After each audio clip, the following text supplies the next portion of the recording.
की शुरुआत इस वक्त की बड़ी खबर के साथ करेंगे। हजारीबाग से इस वक्त की बड़ी खबर सामने आ रही है, जहां के रेटारी के खावा जंगल में बड़ा हादसा हो गया है। अवैध कोयला खदान में 3 लोग डूब गए हैं और बता दें आपको कि सभी लापता हैं। अचानक बारिश से खावा नदी में बाढ़ आ गई, जिस वजह से 3 लोग डूब गए। अब तक तीनों का कोई पता नहीं चल पाया है। बता दें आपको कि खदान में घुसा बाढ़ का पानी और मजदूर वहां पर फंस गए हैं। प्रमोद साव, उमेश कुमार और नौशाद आलम लापता बताए जा रहे हैं। खदान से पानी निकालने के दौरान तीनों चपेट में आए और मोटर से पानी सुखा करके ग्रामीण अब उनका रेस्क्यू कर रहे हैं। रेस्क्यू में गांव वालों ने एनडीआरएफ की भी मांग की है, कहा है कि एनडीआरएफ की मदद की जरूरत है। ज्यादा जानकारी के साथ न्यूज़ 18 संवाददाता सुशांत हमारे साथ फोन लाइन पर जुड़ गए हैं। सुशांत, क्या कुछ फिलहाल पूरा मामला है, पूरे मामले को समझाइए। और तीनों युवक जो डूबे थे, क्या उनका कोई पता चल पाया है? जी देखिए, जिस तरीके से ये पिछले दिन की घटना बताई जा रही है, बता दें कि लगभग 36 घंटे से अधिक के वक्त होने चले हैं। तीनों व्यक्ति का अब तक पता नहीं चल सका है। दरअसल वह जो क्षेत्र है वो अवैध तरीके से जो कोयला का खनन किया जाता था, तो ऐसे में जो है कई तरह की सुरंगें बनी हुई है, कई तरह के खान बने हुए हैं, तो ऐसे में अब तक यह पता नहीं चल पाया है। हालांकि स्थानीय स्तर पर जो है उस खान का पानी को सुखाकर, या फिर हम कह लें जो नदी का पानी है उसे सुखाकर रेस्क्यू कार्य जो है स्थानीय स्तर पर ग्रामीण कर रहे। लेकिन दूसरी तरफ अगर हम बात कर ले तो एनडीआरएफ टीम की भी मांग की जा रही है। देखने वाली बात होगी कि आखिर रेस्क्यू का सुशांत, क्या एनडीआरएफ की टीम जो मांग कर रहे हैं ग्रामीण, एनडीआरएफ की टीम पहुंची है घटनास्थल पर? अभी तक की अगर बात करें तो एनडीआरएफ की टीम जो है घटनास्थल पर नहीं पहुंची है। लगातार जो है जिला प्रशासन से भी संपर्क साधा जा रहा है और प्रयास किया जा रहा है कि जल्द से जल्द एनडीआरएफ की टीम पहुंचे, उसके बाद तीनों का शव का जो है उसको रेस्क्यू किया जाए। ठीक है सुशांत, आप नजर बना के रखिए, अपडेट लेंगे। बहुत शुक्रिया जानकारी के लिए। खबर अब दुमका से है। बता दें आपको कि दुमका के सरैया हाट से ये खबर सामने आ रही है, जहां एक कार में आग लग गई। देखते ही देखते पूरा कार जल करके खाक हो गया। कार सवार लोगों ने कूद करके अपनी जान बचाई। बताया ये जा रहा है कि कार में शॉर्ट सर्किट से आग लगी। आपको बता दें कि कार धनवे गांव के गुड्डू मंडल की बताई जा रही है और गुड्डू मंडल सरैया हाट से कोठिया की ओर जा रहे थे। इसी दौरान चलती कार में अचानक से आग लग गई। दमकल की टीम ने आग पर फिलहाल काबू पा लिया है। तो देखिए, 2 तस्वीरें आपको दिखा रहे हैं, किस तरीके से धू कर कार जल रही है वो आप एक तस्वीर के माध्यम से देख पा रहे होंगे। दूसरी तरफ अफरा तफरी का माहौल है। दमकल की टीम को इस बात की सूचना दी गई, दमकल की गाड़ी मौके पर पहुंची और आग पर काबू पा लिया गया है। लेकिन बताया यह जा रहा है कि शॉर्ट सर्किट की वजह से कार में आग लगी। हालांकि इसमें किसी का कोई नुकसान नहीं हुआ है। और शराब नीति के तहत गांव के शराब दुकान खोलने के फैसले को लेकर के आदिवासी समाज के लोग आक्रोशित हैं। रांची में आदिवासी समाज के लोगों ने सरकार का पुतला फूंका। 27 मई को धरना और 4 जून को रांची बंद का ऐलान किया है। विरोध कर रहे आदिवासी समाज के लोगों ने यह कहा कि शराब नीति को लेकर के सरकार कुछ ज्यादा ही हड़बड़ी में है। बड़ी खबर आपको बता रहे हैं इस वक्त राजधानी रांची से, जहां आपको बता दें कि शराब नीति के तहत गांवों में शराब दुकान खोलने के फैसले को लेकर के आदिवासी समाज के लोग आक्रोशित हैं, गुस्से में हैं, प्रदर्शन कर रहे हैं। तस्वीरें भी टीवी स्क्रीन पर आप देख रहे हैं, जहां देखिए हेमंत सोरेन का पुतला फूंका जा रहा है आदिवासी समाज के लोगों की तरफ से। दरअसल रांची में आदिवासी समाज के लोगों ने सरकार का पुतला फूंका है। 27 मई को धरना और 7 जून को रांची बंद का ऐलान भी आदिवासी समाज की तरफ से किया गया है।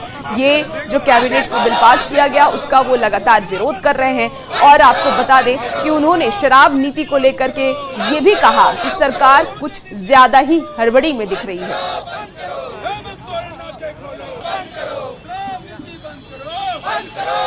जब हम जान रहे हैं कि शराब यहाँ के लिए खतरा है, यहाँ के भाषा, संस्कृति, जंगल जमीन और बहुत सारे जमीन ऐसे शराब पिला के ही लोग ठग रहे हैं, और उस जगह में हर पंचायत में जाके अब शराब दुकान खोलना, ये कहाँ का आपका नियम है? आपने कहा था स्थानीय नीति लागू करेंगे, स्थानीय नीति क्यों नहीं लागू किया? ग्राम सभा से परमिशन लेके जहां आदिवासियों की संख्या ज्यादा है वहां शराब की दुकानें खुलने, ये तो बहुत गलत नीति है ना, आदिवासी विरोधी नीति है। और इस आदिवासी विरोधी नीति के खिलाफ हम लोग इस सरकार को आज पुतला दहन करके शराब नीति को वापस लेने की मांग किए हैं। तो आदिवासी क्षेत्रों में ग्राम सभा की सहमति से शराब दुकान खोलने के ट्राइबल एडवाइजरी काउंसिल के फैसले पर अब चाईबासा में आदिवासी हो समाज महिला महासभा ने कड़ी आपत्ति जताई है। महिला महासभा का यह आरोप है कि ग्रामीण इलाके में ऐसी दुकान खोलने से आपराधिक घटनाएं और भी ज्यादा बढ़ जाएंगी।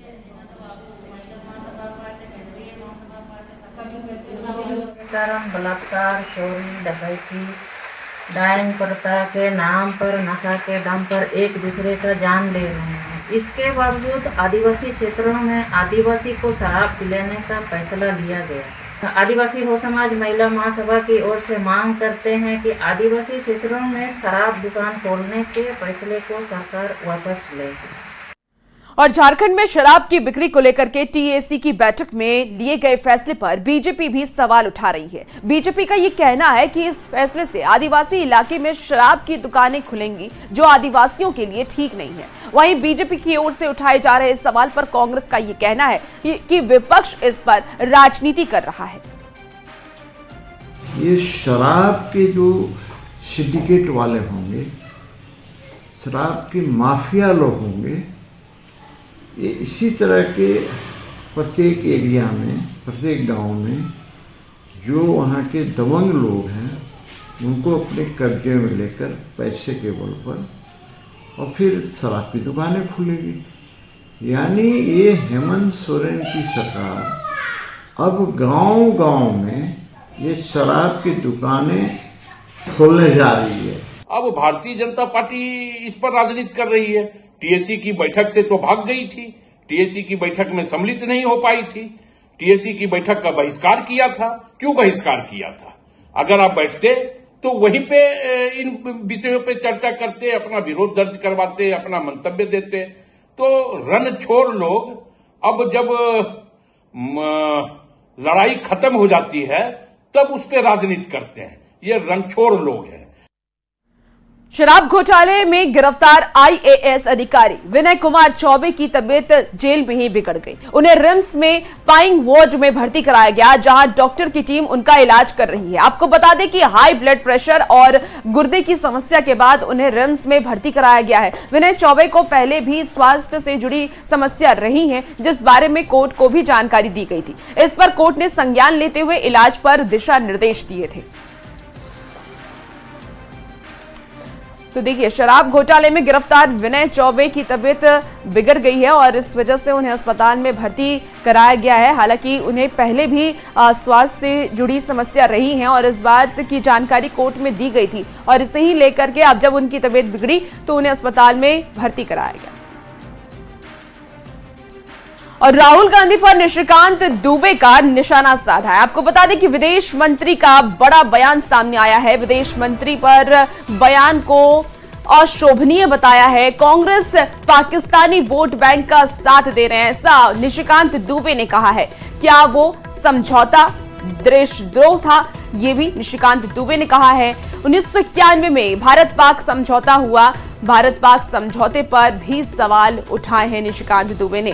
तो निशिकांत दुबे ने राहुल गांधी पर जोरदार निशाना साधा है। विदेश मंत्री पर बयान को अशोभनीय बताया।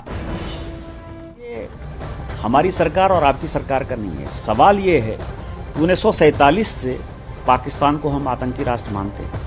78 साल से कश्मीर के मुद्दे पर हमारी उनके साथ लड़ाई चल रही है। हमारे कश्मीर के हिस्से को पाकिस्तान ने अपने कब्जे में कर रखा है।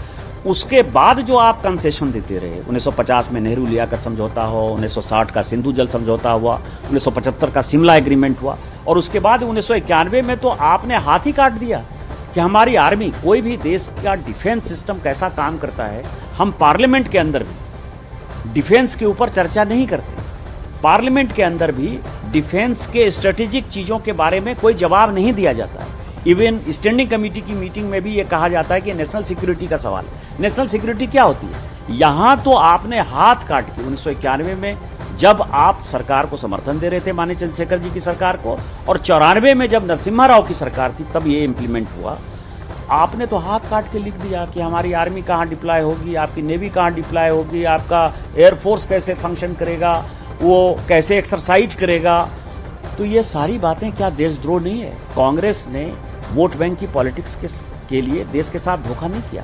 कि उनको बांग्लादेशी वोट बैंक चाहिए, उनको पाकिस्तानी वोट बैंक चाहिए, क्योंकि हिंदुस्तान के मुसलमान तो इस देश के नागरिक हैं, उनको पता है कि उनके कब्जे में नहीं आने वाले हैं। ऐसा वोट बैंक जो किराएदार बना हुआ है, उस कारण से किया। और मुझे लगता है कि भारत सरकार को इसके ऊपर जो है देशद्रोह का मुकदमा चालू करना चाहिए, और इस एग्रीमेंट के ऊपर जो एग्रीमेंट बनाने वाले थे, करने वाले थे, उनके ऊपर वो जिंदा है या नहीं जिंदा है वो उनका अपना सवाल है, लेकिन किस परिस्थिति में हुआ ये देश को बताना चाहिए और कांग्रेस के ऊपर FIR करना चाहिए। और इसी बीच बड़ी खबर आपके स्वास्थ्य से जुड़ी हुई है, जहां झारखंड के निजी अस्पताल में अब आयुष्मान योजना का लाभ मरीजों को नहीं मिल पाएगा।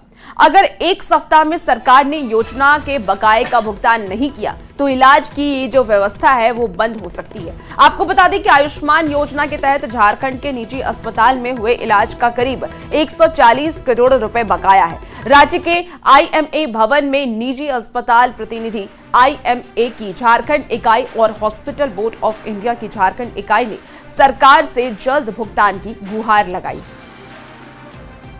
65-70 पेंशन ये जो त्रुटियां बहुत सारी हैं, इसमें बहुत सारे ऐसे प्रावधान हैं जो पूरे नहीं किए जा रहे, जिससे योजना पूरी तरह से ग्रसित हो रही है और अभी पेमेंट नहीं होने से अस्पताल बंद होने के कगार पे आ गए हैं। इससे पहले कि अस्पताल सारे बंद हो जाए, आपके माध्यम से ये मैसेज पहुंचाना चाहते हैं जनता तक भी और सरकार तक भी कि सीरियसली हमारे मुद्दे पे विचार करें और जल्द से जल्द हमको पेमेंट शुरू करवाएं और आयुष्मान से संबंधित जितनी भी त्रुटियां हैं उसको दूर करें।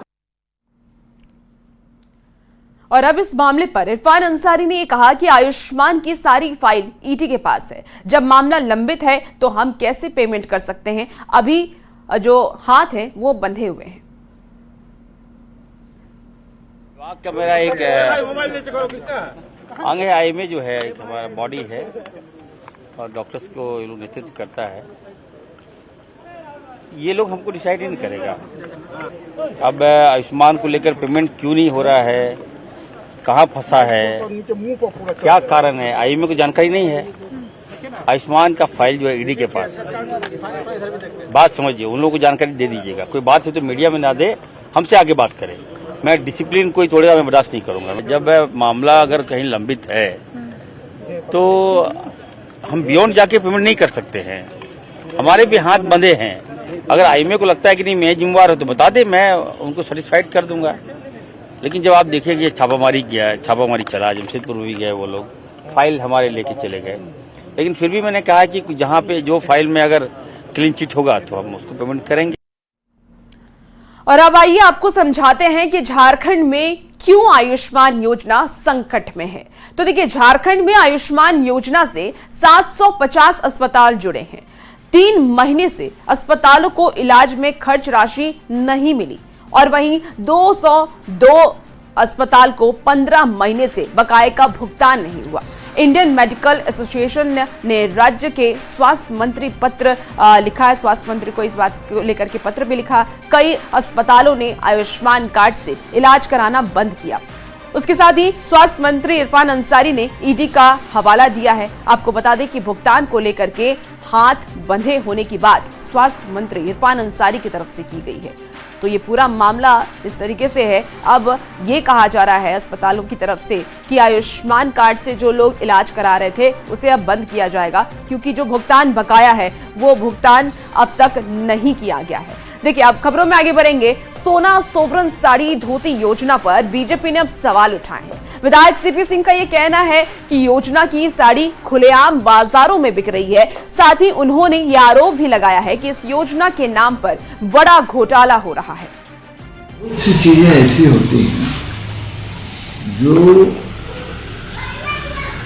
उसका कोई लेनदार नहीं है। लेनदार का मतलब कोई विधि रूप से लेने वाला नहीं है, वो सब किसी न किसी के नाम पर आया हुआ, बोगस नाम पर आया हुआ।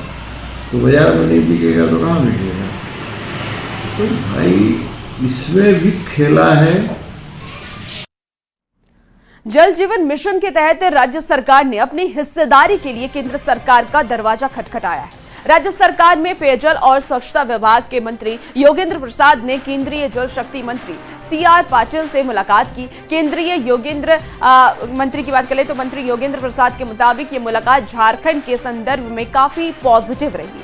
केंद्रीय मंत्री ने इस महीने के आखिर तक झारखंड का बकाया राशि देने का वादा किया। आपको बता दें कि झारखंड में जल जीवन मिशन योजना के तहत केंद्र सरकार के पास लगभग 6,500 करोड़ रुपए की राशि बकाया है और इसी को लेकर के राज्य के पेयजल मंत्री ने केंद्रीय मंत्री से मुलाकात की थी।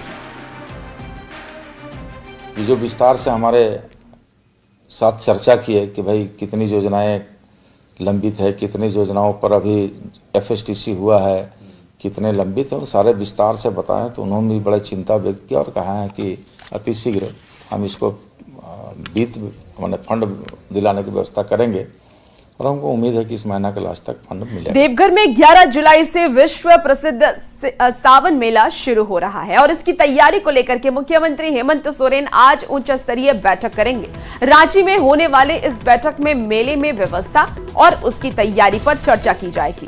राज्य सरकार की ये कोशिश है कि देश विदेशों से आने वाले श्रद्धालुओं को कोई दिक्कत ना हो। आज सीएम के साथ होने वाली इस बैठक में सभी विभागों के प्रधान सचिव, डीजीपी, दुमका के आयुक्त और इसके साथ ही दुमका रेंज का डीआईजी, पर्यटन निदेशक, देवघर के उपायुक्त समेत कई अधिकारी मौजूद रहेंगे। हर साल सावन महीने में लाखों श्रद्धालु बाबा बैद्यनाथ धाम पहुंचते हैं। अब ऐसे में प्रशासनिक तैयारियों को लेकर के ये बैठक बेहद ही अहम मानी जा रही है।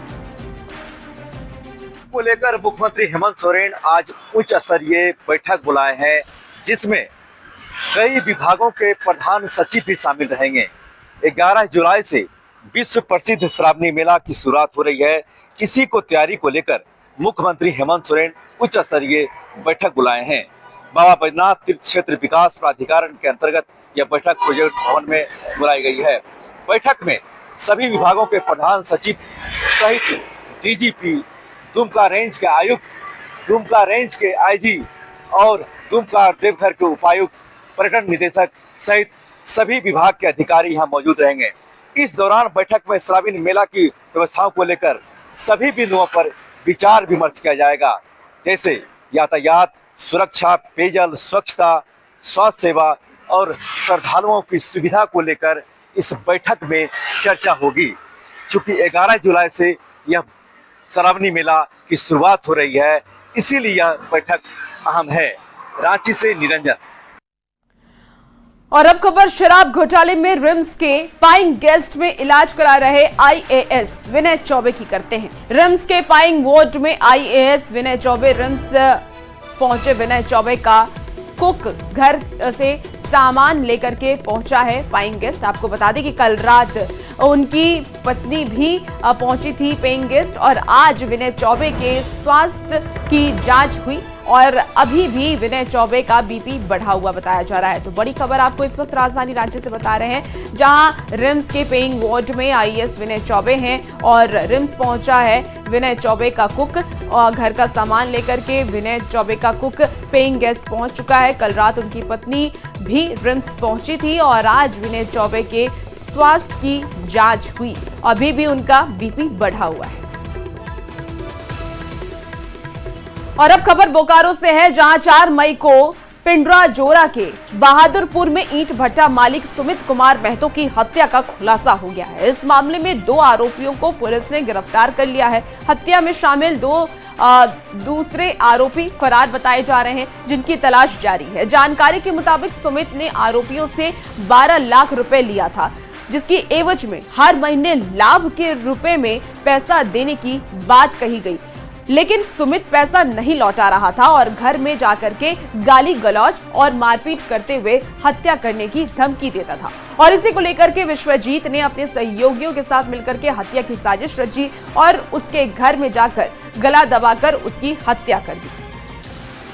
मृतक को 12 लाख रुपए अभियुक्त पक्ष लोग दिए थे ताकि उसके बिजनेस में यूज हो और मंथली कुछ उसको देने का वादा हुआ था, लेकिन जो मृतक है वो वादा पूरा नहीं कर पाए, जिसको लेके अभियुक्त पक्ष उससे बार बार पैसा की मांग करते रहे। जो हम लोगों ने पैसा दिया उसको वापस कर दो, तो उसी में बहुत दिन चला, वो वापस नहीं कर पा रहे थे और उसमें गाली गलौज और जो मारपीट वो शुरू हो गया। तो एक बार जब पैसा मांगने गया था तो जो मृतक है वो ज़्यादा गाली गलौज कर दिए गए थे, जिसको लेके ये लोग आक्रोशित हो गए और उस समय ये लोग एक प्लान बनाए, जिसके प्लान के तहत वो लोग इसको हत्या किया। इसमें और 2-3 लोगों का संभावना है जो उनके साथ में हत्या किए थे। गिरिडीह के सरिया इलाके में हाथियों का उत्पात जारी है। बीती रात जंगल से आए 25 हाथियों के झुंड ने जमकर उत्पात मचाया है। हाथियों ने किसान की फसल, पेड़ पौधे, बाउंड्री और मकान को भी नुकसान पहुंचाया है। आपको बता दें कि राजदा धाम होते हुए हाथियों का झुंड सर्वोदय गांव में प्रवेश किया और वन विभाग की टीम ने हाथियों को भगाने की कोशिश की, लेकिन हाथी गांव में घुस गए और स्कूल की दीवार को तोड़ करके हाथी मिड डे मील का जो अनाज है वो भी चट कर गए। लगातार 2 रात हाथी गांव में उत्पात मचा चुके हैं और दिन में भी हाथी नदी के किनारे रहते हैं और रात को गांव में उत्पात मचाते हैं। गांव वाले वन विभाग से इससे बचाने की अपील कर रहे हैं। गांव वालों की ये मांग है कि हाथियों को भगाया जाए क्योंकि काफी नुकसान गांव वालों का हो रहा है। सर्वोदय आश्रम स्कूल में एमडीएम का चावल, खिड़की, दरवाज़ा और एमडीएम के जो सामग्री था वो गया है। बर्तन भी खराब हुआ है, कागज़ पत्तर जो है वो भी सब तोड़ ताड़ दिया है और फेंक फाक दिया है। नुकसान तो बहुत ज़्यादा हुआ है इस बार से। कितना हाथी का संख्या होगा? हाथी की संख्या 25 की झुंड था, जिसमें 2-3 छोटे छोटे बच्चे भी हैं हाथी के झुंड में। और इसी बीच दुमका से बड़ी खबर सामने आ रही है। 30 घंटा से बिजली और पानी नहीं है। आपको बता दें कि बिजली और पानी के लिए सड़क पर लोग अब उतर आए हैं। एसपी कॉलेज रोड को जाम कर दिया है लोगों ने। बुधवार को आई आंधी के बाद बिजली और पानी नहीं है, इसको लेकर के लगातार लोगों की तरफ से प्रदर्शन किया जा रहा है। ये तस्वीरें भी टीवी स्क्रीन पर आपको दिखा रहे हैं। देखिए किस तरीके से प्रदर्शन किया जा रहा है। दरअसल एसपी कॉलेज के हॉस्टल के छात्रों का ये कहना है कि बिजली और पानी नहीं आने से परेशानी और भी ज्यादा बढ़ गई है, पढ़ाई नहीं हो पा रही है। और फिलहाल इस बुलेटिन में इतना ही। खबरों का सिलसिला न्यूज़ 18 बिहार झारखंड पर जारी है।